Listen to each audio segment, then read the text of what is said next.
come back to us. Well, I don't want to lose you to this online world.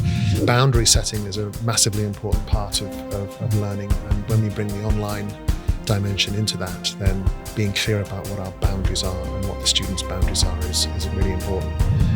The conversation will just expand, which is wonderful. You've got participation multiplying itself there. But as a teacher, you've got your objectives. You want, ideally, right, we're going to have 5 minutes of this, then we're moving on.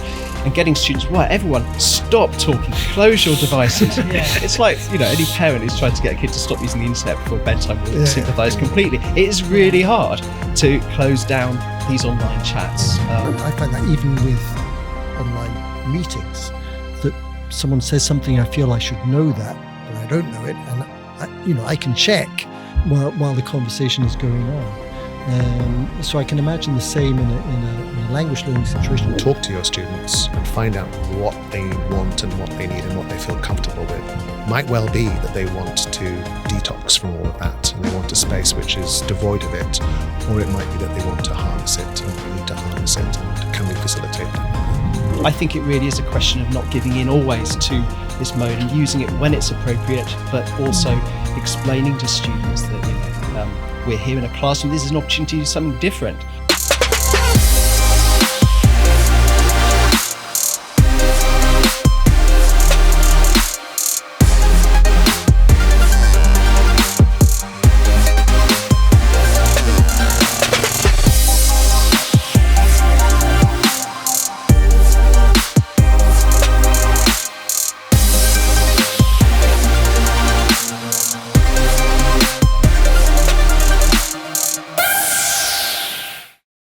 I think we've had a really great couple of conversations. What I wanted to do now is to look much more at this question of how to bring the different worlds together. So we've talked about some of the great things of online digital learning, some of the great things of the classroom, the real face-to-face classroom. How can we approach bringing those together in some ways? Are they in competition?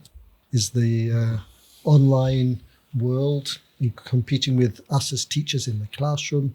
How can we take a more positive view of these two worlds of learning? Those are all my questions in one go at the beginning. Anybody want to pitch in to this question? Maybe we all have different answers. Yeah. Perhaps no two contexts are the same. The idea of two worlds, I wonder, is it two worlds or? It's not, no. I don't think so either. Yeah. It's the 2020s classroom rather than two worlds, isn't it? It's like, 10, 20 years ago when there was the kind of the battle raging about, should we use tech in the classroom? Should we not? The tech classroom, the non-tech classroom. And it all just seemed like, why are we even debating this? It's like saying, never bring a biro to class. It's just incorporate it rather than see it as the other side. Digital, not necessarily going entirely digital, but... Yeah, I think that's there's still, that's totally my philosophy as well, get the kids bringing the mobile phones to class, but in mainstream state schools, there's a real move to ban the digital devices in the school. Don't even let them bring it, let alone have it on in class. And with positive results, actually. I know, results. It's a tricky one, isn't it? It is. And also, especially the younger students, in the UK system, year 7, year 8, that sort of thing, getting them to not use their devices when you don't want them to as well. So it feels like very much there is a dichotomy. It's like, no, you're in the present, come back to us. Well, I don't want to lose you to this online world. So it does feel sometimes like you're, fighting against it. And I think it's tricky. Discipline is a main issue. It's very tricky. And I think really we go back to something we said in the previous episode, which is like, talk to your students and find out what they want and what they need and what they feel comfortable with. Might well be that they want to detox from all of that and they want a space which is devoid of it, or it might be that they want to harness it or need to harness it, and can we facilitate them in that? I've heard similar comments about gamification, which Duolingo, for example, is very strong on, and it seems to be a great motivator. And yet for a lot of teenagers feel that is so much part of their world all the time that coming into class, they don't want more of that. And also, can we offer things of the same standard and quality, the online experience that they would have outside? I mean, you know, they can obviously, I don't know anything about online games, but World of Warcraft, is that one? Could we? I think so. Can we offer an ELT game that is anywhere near as engaging with graphics and the gaming experience? I'm picking up on what you've just said. Last week, so most of my students at the moment anyway, Japanese, Chinese, from Hong Kong, you know, Asia, they come to class, they all have tablets. They just don't own a notebook and they don't have a pen, basically. If we need to fill in forms, I have to hand out pens.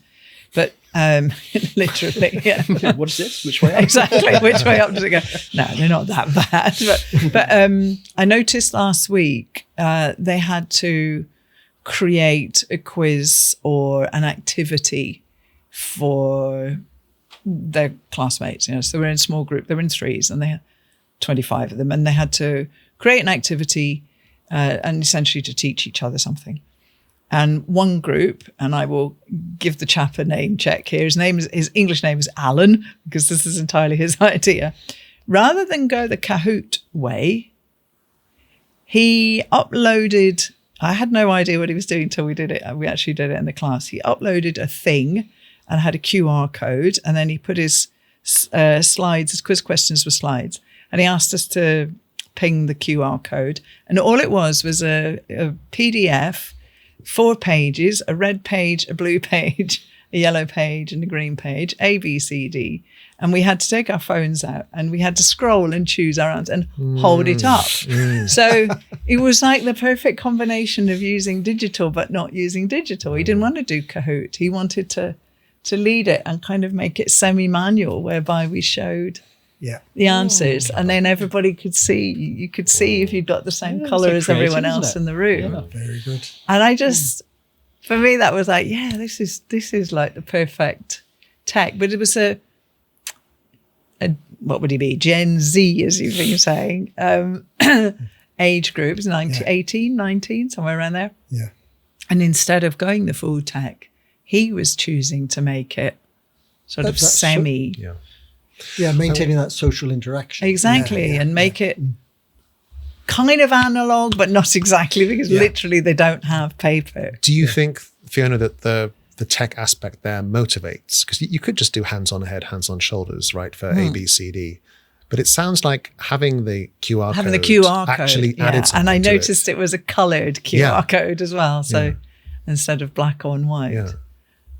Yeah, that's what I mean. It's like halfway there, but there's still got a very hands-on thing, rather than everybody's eyes were not down at the screens. They were down briefly as they chose their letter and their colour, but everybody's eyes were then up, looking around the room to see everybody else's little screen. And that was a big difference. That's a really nice approach. I think it's also interesting when we're using devices or whatever in company, we're never using them by ourselves in silos. There's always interaction, looking at each other's screen, or who posted that, or why did you do that? And often the devices are a starting off point, aren't they? Or they inspire interaction.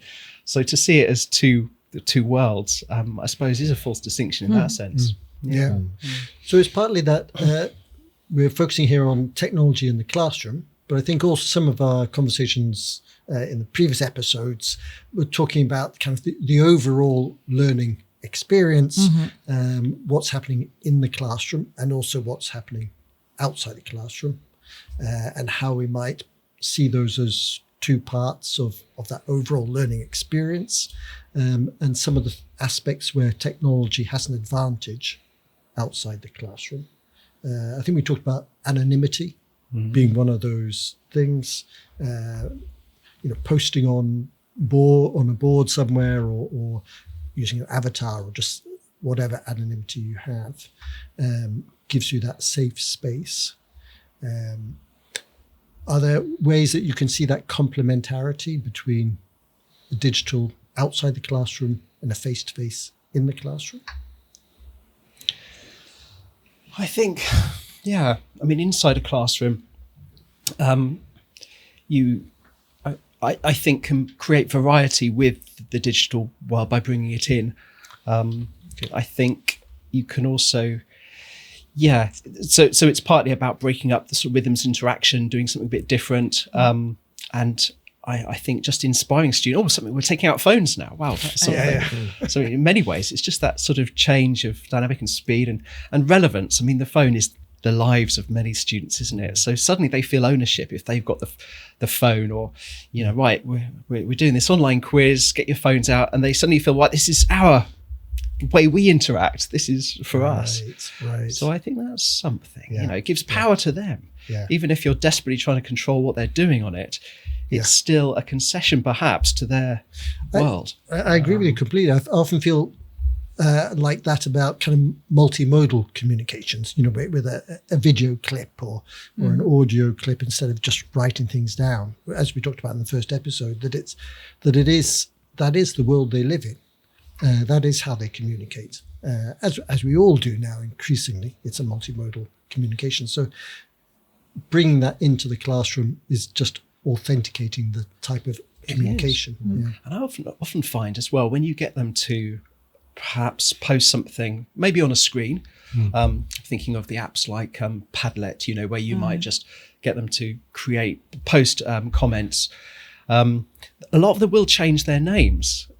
They enjoy, even though you know it's someone in the classroom, they can't hide really, but it's almost just for fun. But to create that ambiguity, like, who put that there? And it creates real interest, And I think if they don't abuse that, then no one's going to post anything inappropriate, because, the IT department, if no one else, can always find out who it was posting things. But it is just that sense of play, about being able to inhabit another character, call yourself a name, a silly name, a cartoon character, whatever. But also your L2 self. This you mentioned Zoltan Dernier, and this way that we almost create a persona for ourselves as we speak in another language. Hi, I'm Nick Thorner. If you want to discover more about the relationship between motivation and social interaction within English language learning, go ahead and download our position paper that Fiona and I helped to co-author alongside other fantastic contributors. It's called The Human Connection, Motivation and Social Learning. In an increasingly digital world, the English language classroom is more important than ever in providing a social learning environment that boosts communication and motivation. In this paper, we investigate the threats to student motivation within the classroom, ranging from foreign language anxiety to a lack of connection and much more. Download the paper via the link in the description and enjoy the read. Thank you. I was at a conference last year, and it was a hybrid conference. So I was in the room, but there were also people joining remotely. And I was aware of a kind of normal setup where the people in the room have the best experience, and those who are watching online have a reduced experience in terms of feeling like they're involved. And we got to the Q&A part, and online participants were invited to post their questions in the chat box. And it completely shifted the dynamic, because everyone could see their questions first, and they actually got, as it were, they got the first bite of the cherry when it came to asking questions. And I love that aspect of potentially equalizing the extent to which people have their voices heard in hybrid situations. Some people feel way more confident and comfortable putting their hand up in a room. Others feel much more safe and confident typing their question or their comments. And being able to have the potential to do both of those things in the same class is really exciting. I think one of the things we mentioned in the paper as well about the role of the teacher now is often it's about creating a democratic community of participation where everyone can participate equally, and stopping students from dominating. I mean, we all, I think, have assumed in this conversation often that it's peers. They love being with peers and they enjoy listening or talking with each other all the time. But I think very often that isn't necessarily the case. They feel awkward. They don't perhaps enjoy talking in the group, or I prefer not to talk with this person or whatever. And suddenly creating this sort of online space where they can all sort of participate, I think is a leveler, and no one person can dominate that space. As you're saying, everyone can participate equally. I think that's particularly true of, again, going back to the cultural thing. If you're teaching in mainstream education in any context, your students are going to be roughly the same age. But if you're in a private language school or courses of the type that I work on, you may have students from different year groups. And in that kind of situation, you'll often get some of the students unwilling to speak, ask questions, etc., in front of others. You've got the kind of the age hierarchy, and essentially asking a question in the kind of full forum format in a classroom is like public speaking.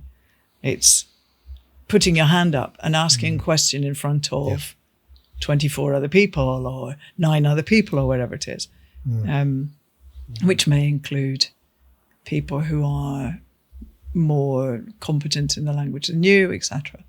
So yeah, definitely having some kind of alternative way of asking those questions, whether it's a WhatsApp group that they can use after class or tutorial mode, whatever it is. But this combining digital with face-to-face can That's really interesting. definitely overcome that, yeah. I think the idea of having people post questions in a chat, I think your point was about that could be great if you've got a hybrid situation where people are joining online, but there's no reason why you couldn't have that in a classroom as well. Yeah. We use Post-its. And there's no speak up from the back of the room, please. I can't hear you. If you're typing your comments, the teacher can see all comments equally clearly. That's right. And no accusation that you're looking at the right hand side of the class more, the left, that sort of thing, the favoritism.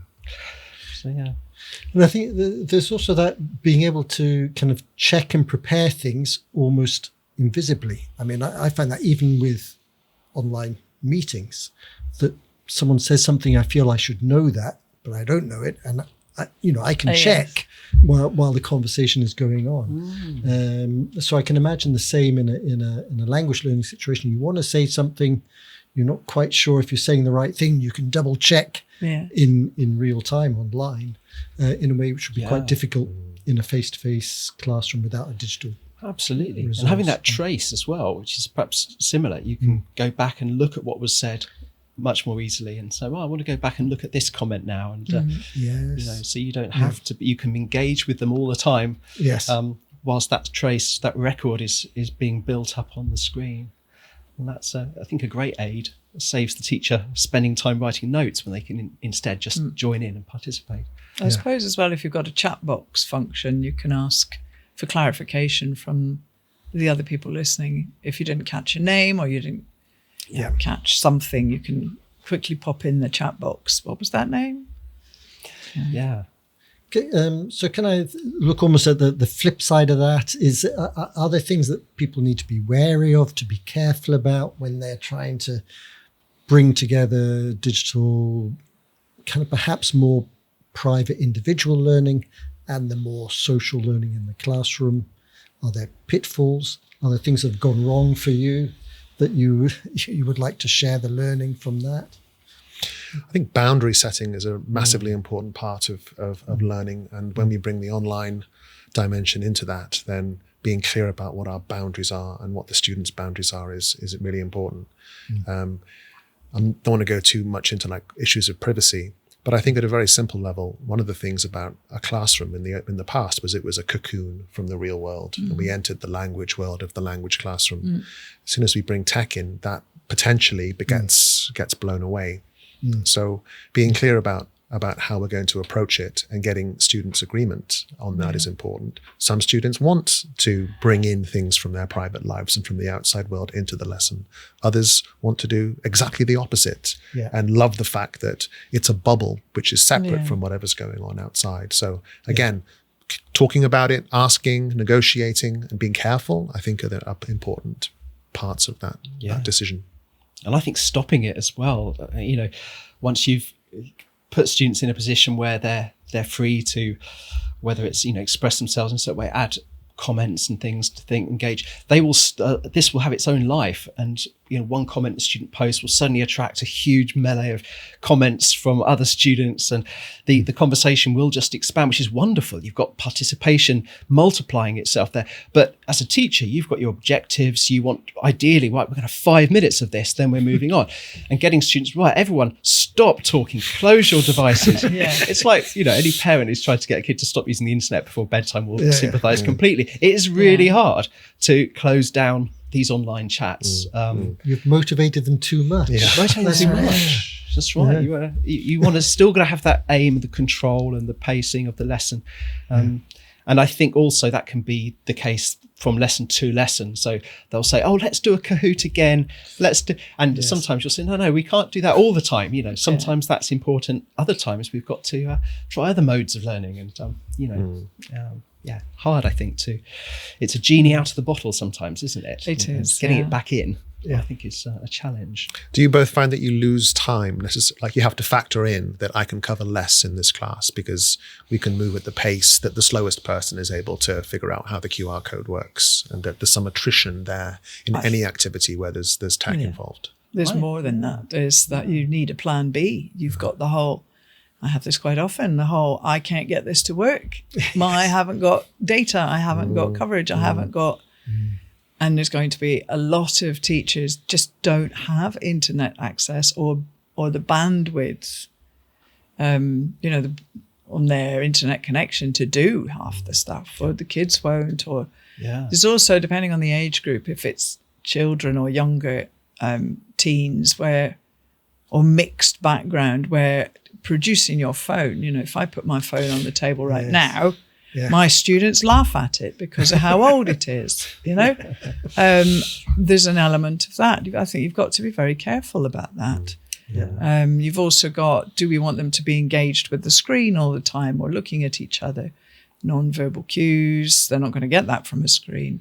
There's all kinds of things, I think, that can go wrong. With dopamine, that you were just saying, Nick, about... can we have another Kahoot? Can we have another Kahoot? Yes. Do I always want my students to be right up there, hyper? No, I want them to be calm and focused and present. I want my students to be present for learning. I have a colleague who hates Kahoot with a passion. I'm not because he has a slow reading speed and says Kahoot there's that favors as well. people who read quickly. Because, how fast can you read the question is going to give you more points. I've had students that can hack Kahoot and completely destroy the whole activity. And I don't know, sometimes the students, they know how to sort of get into these systems. But that's just sabotaged the lesson completely. And I've had to abandon all, my sort of quizzes before. It's really hard. And also just waiting for them all to register on Kahoot, it just takes about 5 minutes sometimes. A lot of people think that gamification is about technology, and it's not. It's just about using the elements of gameplay that motivate students, and we can do that in a completely analog way if we want to. And the point I think you were making, which was that gamification for an individual is different when you're in a classroom and there's a competitive element. So as an individual, you kind of, like Duolingo, you're kind of competing with yourself most of the time. Put gamification into a class where it's visible how different people are performing, you're sometimes sending a negative message to everyone except those at the top of the league or whatever the board is. Unless you make it a whole class mission. If it's process gamification, where this term we're all trying to get into the castle or whatever it is by doing whatever we have to do collectively as a group, then it works. But that requires a whole different approach to course design, which is, I think, not typical of most teaching situations. Well, I think that's something to save up for the next episode, which is much more about culture and class community. So I think we've explored his. Was there anything else you were about to say, Nick? I would say about the style of communication online as well. It's very short phrases, a bit of code switching sometimes, which is fine. But it's if you wanted students to practice longer turn taking or academic styles of English or whatever, these are not part of the online world. And if you want students to practice even full sentences, you'd be hard pressed to get them to do that in a comment online. So I think it really is a question of not giving in always to this mode and using it when it's appropriate, but also explaining to students that, we're here in a classroom. This is an opportunity to do something different. We're not going to practice those things you're doing day in, day out at home. Exactly. We're going to give you a chance to write full sentences and communicate. I think they appreciate that as well, don't they? Sometimes playing the more traditional board games or with 100%. dice or whatever, they enjoy that more because it is different. It's a break, isn't Yeah. it? They need a break from these online worlds sometimes. And I also think it's like using computers 20 years ago, that we shouldn't just be using digital for the sake of using digital. There should be a real, genuine reason behind it. If it's just for the sake of, hey guys, let's use this cool app, they're not going to think you're cool. You're the teacher. It's a losing battle. So to really think through why and can we use an alternative, because you will have accessibility issues and you will have slower readers and you may have colorblind students and whatever thing you're using is chosen to use different, exactly. So it should never be the default option, should it? It should always be a exactly real choice. And I think particularly as some establishments are moving towards not having phones in the classroom, and some teachers just can't use phones in the classroom anyway for certain reasons, or computers, then going the analog way is easier in the classroom, and maybe digital stuff outside the classroom, perhaps, maybe depending on your context. Depending on your context. So thank you very much. I think that was a really interesting discussion there about that blending of the digital